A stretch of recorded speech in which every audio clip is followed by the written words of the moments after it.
Hi everybody. Today we are talking about how to feng shui your desk. The actual surface of your desk, how to set up your desk, how to place your chair, and really drilling down to the space that's right around you as you are working. I'm going to go over 5 points. I recommend that you also check out the video that I have created called Feng Shui Your Office, as it's going to drill down a little bit more into one of those particular points, which is about the command position. So I recommend you check that out as well. But today we're going to go over to my computer, and I'm going to use my program so that we can really see nicely illustrated what could go where, how we can break it out, and some of the concepts that you can start using on your own desk to start activating and bringing in the right energy that you need for your workspace. Okay, let's take a look at a desktop, top of a desk here. I'm setting it up in my floor plan program so we can illustrate this. We're going to go over 5 points, the first of which will be placing yourself in the command position. I go into this in more detail in my Feng Shui for Your Office video, but just to recap, you want to be sitting at your desk and being able to see what's coming at you. If you have the luxury of having an office with a door, you would want to be sitting so you're facing the door. Or if you have an opening into your office, you want to be facing where the chi is coming from, where people are coming from, to see what opportunities are coming up for you, what obstacles might be coming. And this could be energetic, it could be mundane obstacles, people coming into your office asking you things. You want to be able to see them coming. It's nicer than having people come up from behind you and having that subconscious feeling of not having control over your work life. That's important. That's point 1.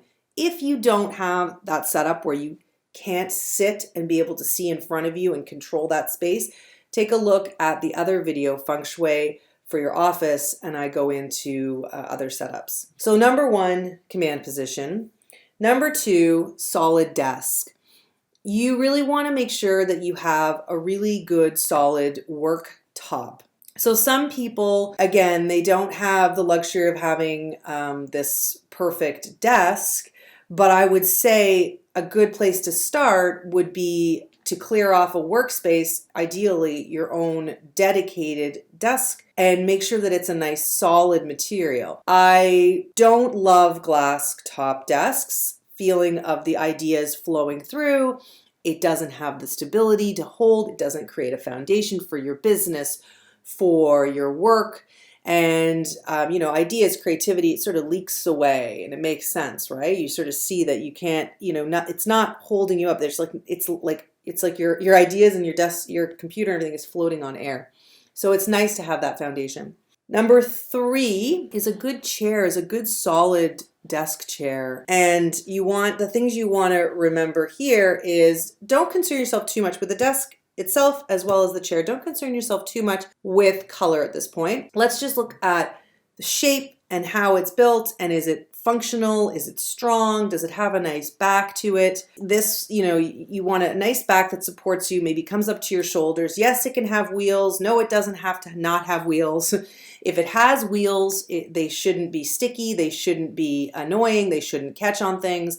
Every time you get into your desk and it catches on something with the wheels, that is an obstacle. That's a block. That's an energetic. That's a pattern. That's a sign that there's something that's going to keep catching you when you sit down to work. So fix those things, take care of those things, and make sure you have a nice solid functional chair. Point number 4 is, and this is a rule that I like but I don't always live by, so the ideal one is it's the 50-50 rule. So 50% of your desk should be materials that you're working on, and the other 50% of should be actual desktop showing.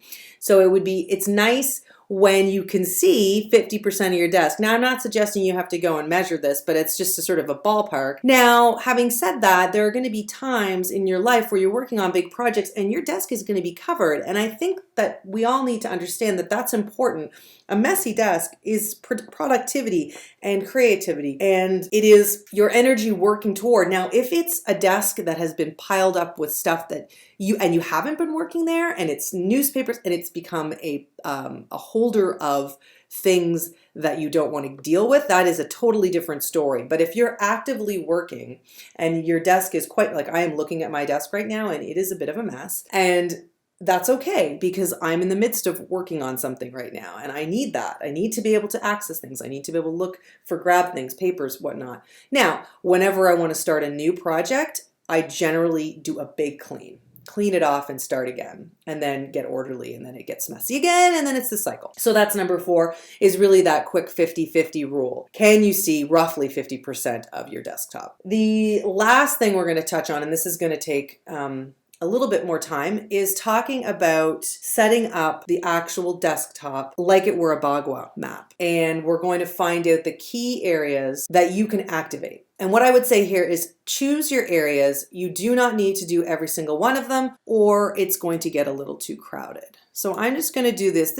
These are just guidelines so that I can show you roughly, without spending a ton of time on fiddling with these, where, let's grab you, there you are, the 9 areas of the Bagua.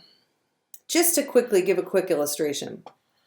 So where you're sitting is the base of the Bagua, and in the Bagua that I practice, the base, which we call the con line, it will set up according to that. So this will be con or career. It will move over to knowledge, family, wealth, fame, love, children, helpful people, travel, and then the center, which is the Tai Chi. I have a blog post that is linked to this video where you'll see a visual. So if you didn't catch all that now, you can go into the blog post and see. I'll have it illustrated there. And I'll talk a little bit more about what each of these areas means. I'll go over it quickly. So when you think about this in a business, I mean, if it's your own personal desk, you can look at it as your own life. If this is a desk at a workplace, you're going to start to see this Bagua as being representative of your work life. So each of those areas has a work, side to it. So family would become coworkers and colleagues. Wealth would become, depending on where you are in the business. If you own the business, it's obviously your cash flow. If you are one of the employees, it's, your contribution to that and how you're generating wealth from the company. For fame, I look at this in a business standpoint as either it could be your branding, it can be your visibility in the community as a business, or as an employee, it can be your visibility and recognition within your within your set, division, your area, your company, and so on and so forth. And so you can look at each of these areas and see how they work for business and for work. So let's do this, put our computer there. For those of you that still have desktop, some people still do. If not, just imagine that that's a cell phone. So here I am, I'm placing roughly this in functionally it needs to be there. I'm placing the phone, helpful people, this is serendipitous, these are opportunities that are coming at you, and I'm placing that in helpful people as well. This is also a spot where it could be about getting new clients. I'm also using the colors of the Bagua to activate areas. So on my desk, I have a red heart paperweight, and I've placed it small. And these things don't need to be big. So this area here that I mentioned was visibility, fame, recognition. It's fire, and the color is red. So I've added, in my case, it's a red paperweight. And I'm gonna add everything here, and I would suggest that you don't do this because you won't be able to actually have any room for work, but just for visual. So a plant can go many places because plants aren't just plants do one thing. They boost because they're living energy. So they'll boost an area, but also it's the wood element. So you can put it in, this is one of the wood guas. You could place it there, which is family, coworkers. You could also place it in wealth to boost the wealth area. That's also a wood gua. And you can place, that's a fishbowl actually, not that many people have room for that, but you can use sometimes those desktop waterfalls, and the idea is that flowing water, that activity with the water, the vibration of water in a case of a tiny fish tank, which would be lovely if you had a big enough space for it. It would have all 5 elements, but really I just wanted to see the flowing of water, which is the wealth flowing towards you. So here are just all of our papers, which, let's face it, we need those because that's work, right? So, and I'm like being a little messy here. There. And then the last thing you could add, let's move our papers. Let's stack them semi-neatly. This is love and relationship.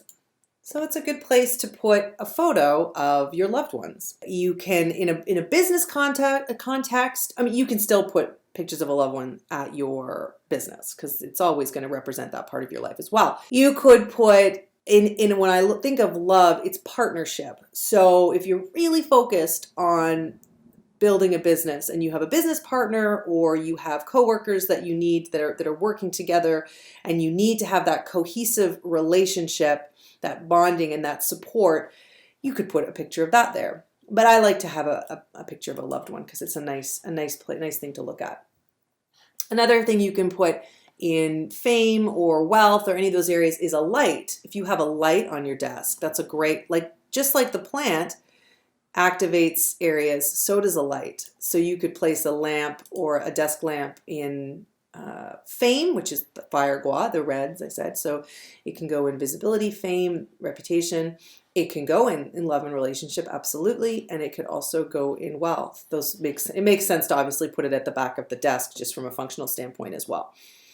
So those are the 5 points. So just to review: 1, command, getting yourself in the command position.